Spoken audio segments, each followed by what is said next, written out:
श्री गणेशाय नमः। जय माता की। गुरुर्ब्रह्मा गुरुर्विष्णु गुरुर्देवो महेश्वरा गुरुर्साक्षात् परं ब्रह्म तस्मै श्री गुरुवे नमः।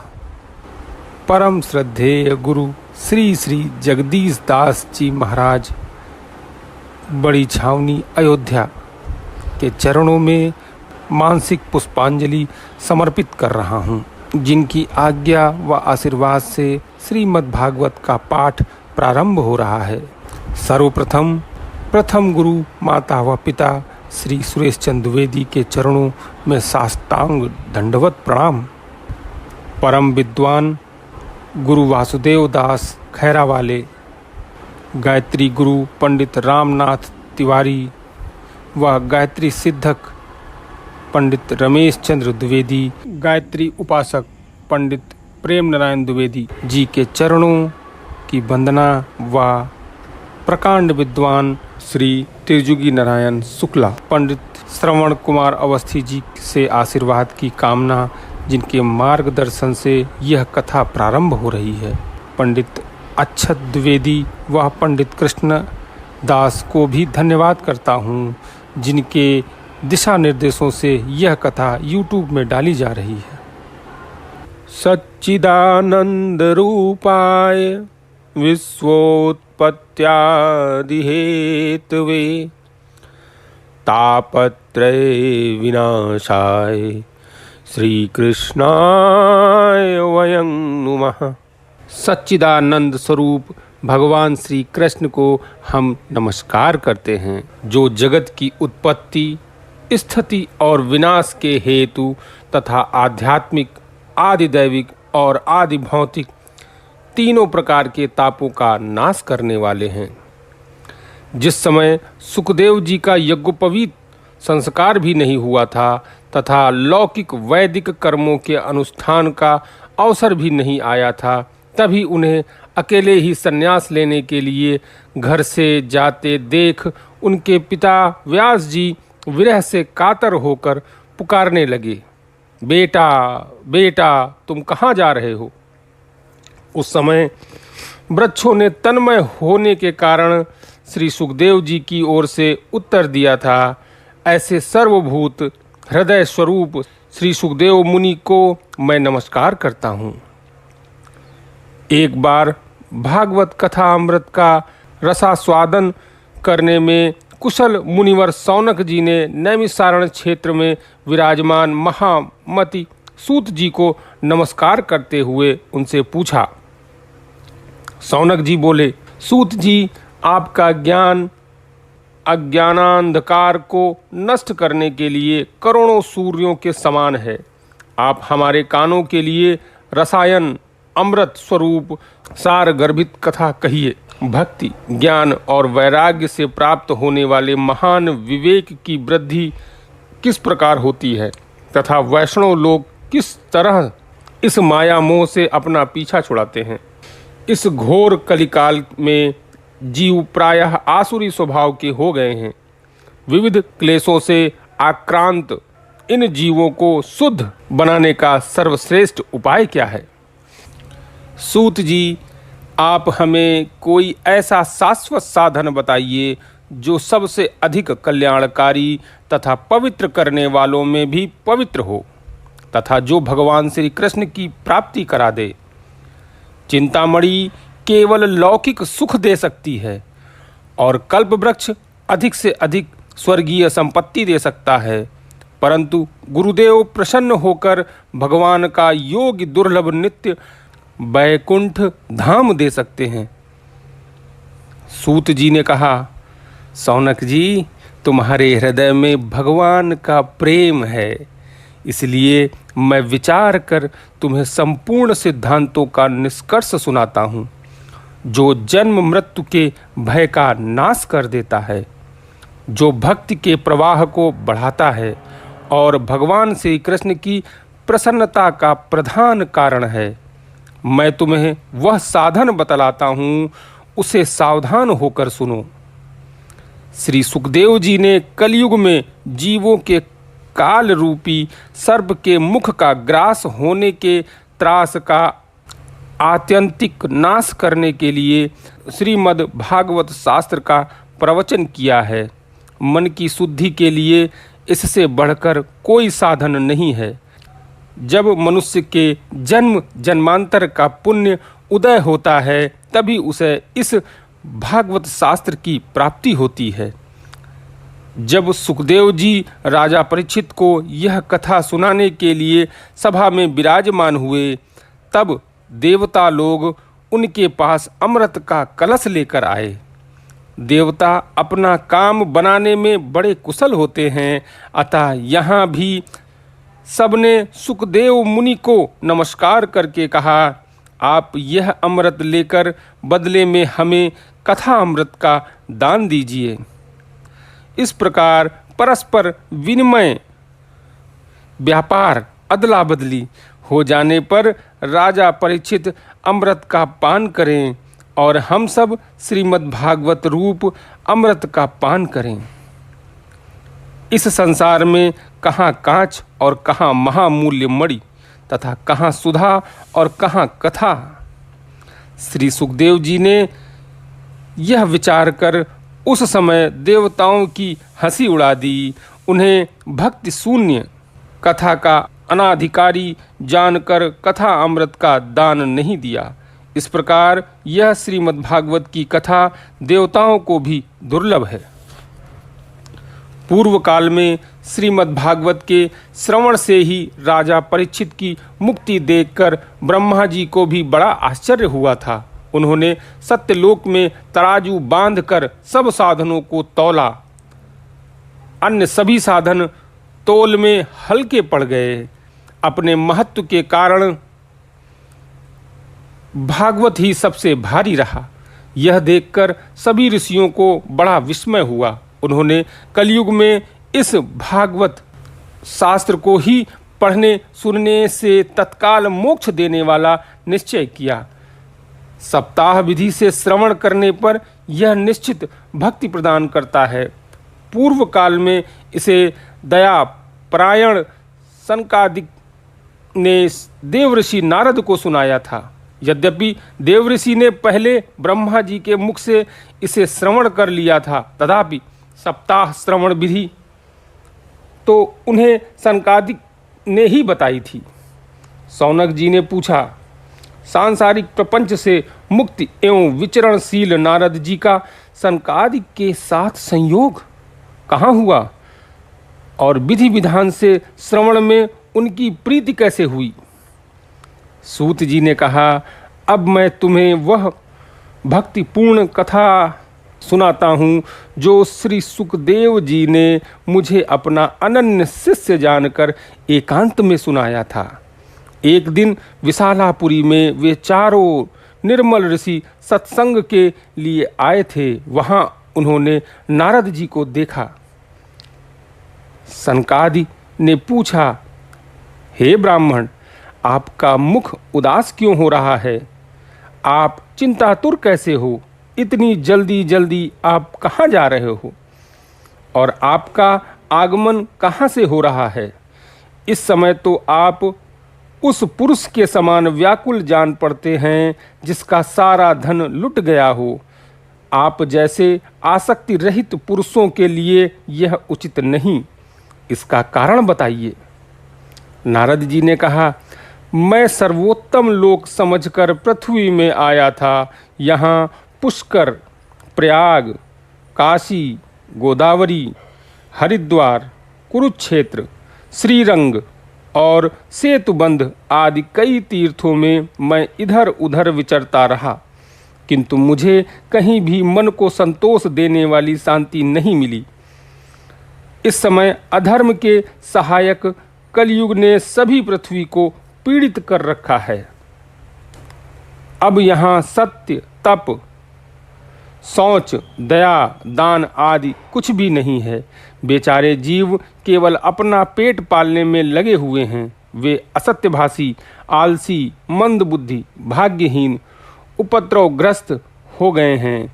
जो साधु संत कहे जाते हैं वे पूरे पाखंडी हो गए हैं।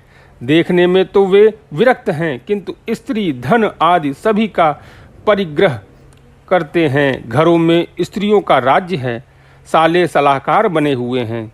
लोभ से लोग कन्या विक्रय करते हैं और स्त्री पुरुषों में कलह मचा रखा है।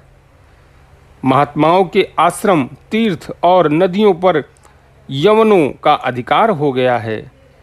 उन दुष्टों ने बहुत से देवालय भी नष्ट कर दिए हैं। इस समय यहाँ न कोई योगी है, न सिद्ध है, न ज्ञानी है और न सत्कर्म करने वाला ही है।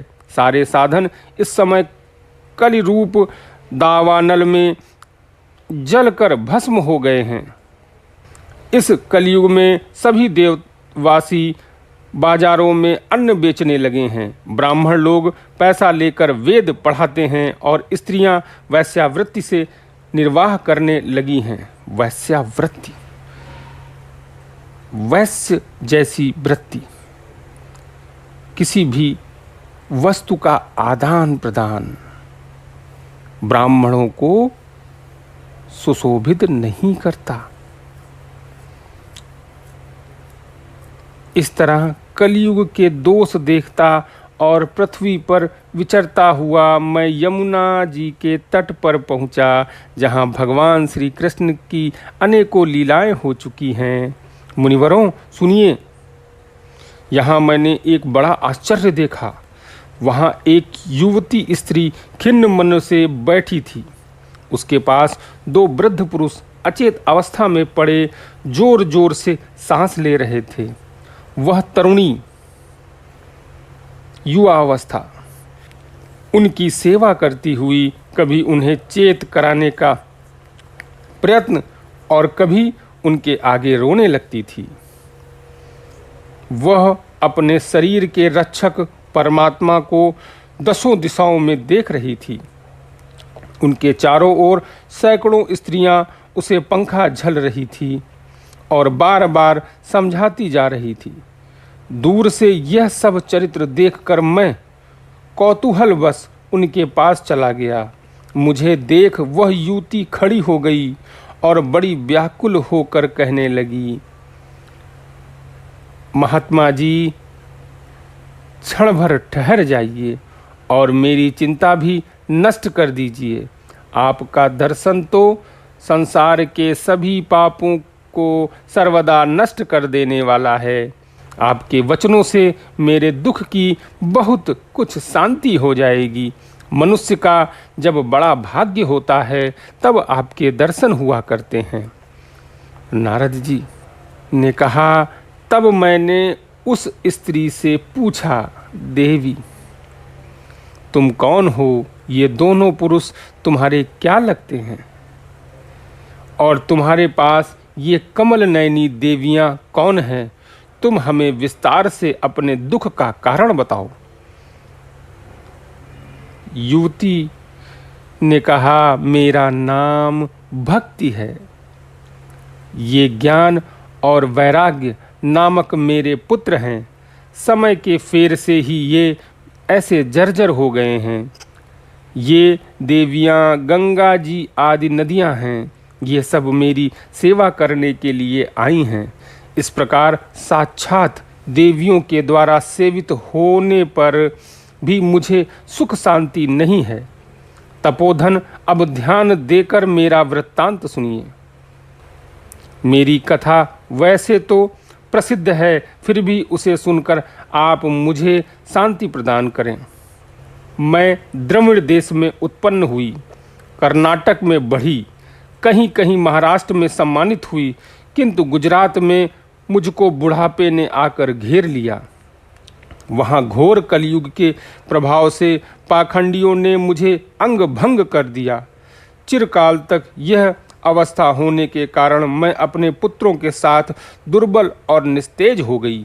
अब जब से मैं वृंदावन आई तब से पुनः परम सुंदरी सुरूपवती नवयुवती हो गई हूँ, किंतु सामने पड़े हुए ये दोनों मेरे पुत्र थके मांदे दुखी हो रहे हैं। अब मैं यह स्थान छोड़कर अन्यत्र जाना चाहती हूँ। ये दोनों बूढ़े हो गए हैं। इसी दुख से मैं दुखी हूँ। मैं तरुणी क्यों और ये दोनों मेरे पुत्र बूढ़े क्यों? हम तीनों साथ साथ रहने वाले हैं, फिर यह विपरीतता क्यों? होना तो यह चाहिए था कि माता बूढ़ी हो और पुत्र तरुण। इसी से मैं आश्चर्यचकित चित्त से अपनी इस अवस्था पर शोक करती हूँ। आप परम बुद्धिमान एवं योग निधि हैं, इसका क्या कारण हो सकता है, बताइए। नारद जी ने कहा, हे साध्वी, मैं अपने हृदय में ज्ञान दृष्टि से तुम्हारे संपूर्ण दुख का कारण देखता हूँ। तुम्हें विषाद नहीं करना चाहिए, श्री हरि तुम्हारा कल्याण करेंगे। सूत जी कहते हैं, मुनिवर नारद जी ने एक क्षण में ही इसका कारण जानकर कहा। नारद जी बोले, देवी सावधान होकर सुनो, यह दारुण कलयुग है। इसी से यह समय सदाचार, योग मार्ग और तप आदि सभी लुप्त हो गए हैं। लोग सठता और दुष्कर्म में लगकर अघासुर बने हैं। संसार में जहाँ देखो वहीं सत्पुरुष दुख से समस्या में ग्रसित है और दुष्ट सुखी हो रहे हैं। इस समय जिस बुद्धिमान पुरुष का धैर्य बना रहे वही बड़ा ज्ञानी या पंडित है। पृथ्वी क्रमशः प्रतिवर्ष शेष जी के लिए भार रूप होती जा रही है। अब यह छूने योग्य तो क्या देखने योग्य भी नहीं रह गई और न इसमें कहीं मंगल ही दिखाई देता है। अब किसी को पुत्रों के साथ तुम्हारा दर्शन भी नहीं होता। विषयानुराग के कारण अंधे बने हुए जीवों से उपेक्षित होकर तुम जर्जर हो रही थी। वृंदावन के संयोग से तुम फिर नवीन तरुणी हो गई हो। अतः यह वृंदावन धाम धन्य है, धन्य है, धन्य है, जहाँ भक्ति सभी जगह नृत्य कर रही है। परंतु तुम्हारे इन दोनों पुत्रों का यहाँ कोई ग्राहक नहीं है, इसलिए इनका बुढ़ापा नहीं छूट रहा। यहाँ इनको कुछ आत्म सुख की प्राप्ति होने के कारण यह सोते जान पड़ रहे हैं। करुणा भरी भक्ति ने कहा, राजा परीक्षित ने इस पापी कलयुग को क्यों रहने दिया? इसके आते ही सब वस्तुओं का सार न जाने कहाँ चला गया। करुणामय श्री हरि से भी यह अधर्म कैसे देखा जाता है? मुनिवर, मेरा यह संदेह दूर कीजिए। आपके वचनों से मुझे बड़ी शांति मिली है। नारद जी ने कहा, हे बाले, यदि तुमने मुझसे पूछा है तो प्रेम से सुनो। हे कल्याणी, मैं तुम्हें सब बताऊंगा और तुम्हारा दुख दूर हो जाएगा। जिस दिन भगवान श्री कृष्ण इस भूलोक को छोड़कर अपने परम धाम को पधारे, उसी दिन से यहाँ संपूर्ण साधनों में बाधा डालने वाला कलयुग आ गया। दिग्विजय के समय राजा परीक्षित की दृष्टि पड़ने पर कलयुग दीन के समान उनकी शरण में आया। भ्रमर के समान सारग्राही राजा ने यह निश्चय किया कि इसका वध मुझे नहीं करना चाहिए, क्योंकि जो फल तपस्या, योग एवं समाधि से भी नहीं मिलता, कलयुग में वही फल श्री हरि कीर्तन से ही भली भांत मिल जाता है। इस प्रकार सारहीन होने पर भी उसे इस एक ही दृष्टि से सारयुक्त देखकर उन्होंने कलयुग में उत्पन्न होने वाले जीवों के सुख के लिए ही इसे रहने दिया था। इस समय लोगों के कुकर्म में प्रवृत्त होने के कारण सभी वस्तुओं का सार निकल गया है और पृथ्वी के सारे पदार्थ बीजहीन भूसी के समान हो गए हैं। ब्राह्मण केवल अन्न धनादि के लोभ वश घर घर एवं जन जन को भागवत की कथा सुनाने लगे हैं, इसलिए कथा का सार चला गया है। तीर्थों में नाना प्रकार के अत्यंत घोर कर्म करने वाले नास्तिक और नारकी पुरुष भी रहने लगे हैं। इसलिए तीर्थों का भी प्रभाव जाता रहा।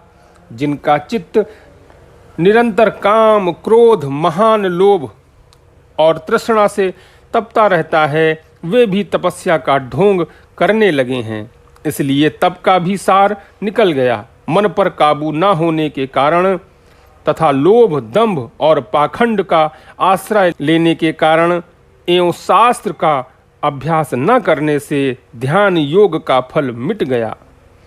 पंडितों की यह दशा है कि वे अपनी स्त्रियों के साथ पशु की तरह रमण करते हैं। उनमें संतान पैदा करने की ही कुशलता पाई जाती है। स्त्रियां उल्टे सीधे वस्त्र धारण करती हैं। श्रृंगार का भी अभाव है। आजकल तो यह चल रहा है कि स्त्रियां सिंदूर भी नहीं लगाती, उसमें भी लजाती हैं। ब्राह्मण यज्ञोपवित्र नहीं धारण करते। मुक्ति साधन में वे सर्वथा अकुशल हैं। दिखावे के लिए लोग पूजा पाठ करते हैं। संप्रदायानुसार प्राप्त हुई वैष्णवता भी कहीं देखने में नहीं आती। इस प्रकार जगह जगह सभी वस्तुओं का सार लुप्त हो गया है। यह तो इस युग का स्वभाव ही है, इसमें किसी का दोष नहीं। इससे पुंडरीकाक्ष भगवान बहुत समीप रहते हुए भी यह सब सह रहे हैं।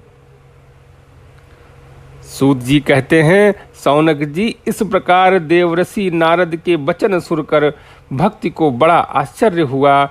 फिर उसने जो कुछ कहा उसे सुनिए। भक्ति ने कहा, हे देवर्षि, आप धन्य हैं। मेरा बड़ा सौभाग्य है जो आपका समागम हुआ। संसार में साधुओं का दर्शन ही समस्त सिद्धियों का परम कारण है। आपका केवल एक बार का उपदेश धारण करके कयाधु कुमार प्रहलाद ने माया पर विजय प्राप्त कर ली थी। ध्रुव ने भी आपकी कृपा से ही ध्रुव पद प्राप्त किया था। आप सर्वमंगलमय और साक्षात श्री ब्रह्मा जी के पुत्र हैं। मैं आपको नमस्कार करती हूँ। श्री पद्म पुराणे उत्तराखंडे श्रीमद्भागवत महात्म्ये भक्ति नारद समागमी नाम प्रथमो अध्याय प्रभु के प्रति अर्पण हुआ। हे कृष्ण गोविंद हरे मुरारी, हे नाथ नारायण वासुदेवा। हे कृष्ण गोविंद हरे मुरारी, हे नाथ नारायण वासुदेवा। हरि ओम नमो नारायणाय, ओम नमो नारायणाय। हरि ओम नमो नारायणाय, ओम नमो नारायणाय। हरि ओम नमो नारायणाय, हरि ओम नमो नारायणाय। हरि ओम। कृष्ण नारायणं वन्दे, कृष्ण वन्दे व्रजप्रियं। कृष्णद्वैपायं वन्दे, कृष्ण वन्दे प्रथासुतम्।